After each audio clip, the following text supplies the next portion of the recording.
পীরের কাছে সুতা নিয়ে যায়, কালো সুতা, সাদা সুতা, লাল সুতা, ওনারা গিরা দিয়ে ফু দিয়ে দেয়। হারাম। কেন মানুষকে সুতা দিয়ে বান্ধা হবে? কি ছাগলের বাচ্চা?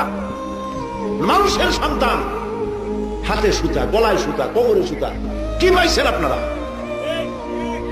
আল্লাহ পাক কোরআনে কারিমে বলছেন, আলাইসাল্লাহু বিকাফিন আবদা, আমি আমার বান্দার জন্য যথেষ্ট নই?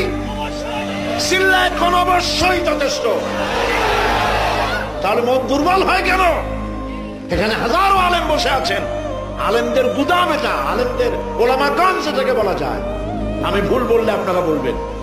নবী করিম সাল্লাল্লাহু আলাইহি ওয়াসাল্লাম তাবিজ লিখেছেন, তাবিজ লেখার পারমিশন দিয়েছেন। সাহাবায়ে কেরাম কেউ তাবিজ লিখেছেন? বাচ্চা একটা হইতে পারে না, গলায় এতগুলো তাবিজ। বাচ্চাটা যদি কথা বলতে পারতো তাহলে বলতো যে আল্লাহ কি বিপদে পড়লাম দুনিয়া এসে, এর থেকে তো মার পেটে ভালো ছিল। প্রিয় ভাই সব, আল্লাহরে বিশ্বাস করেন।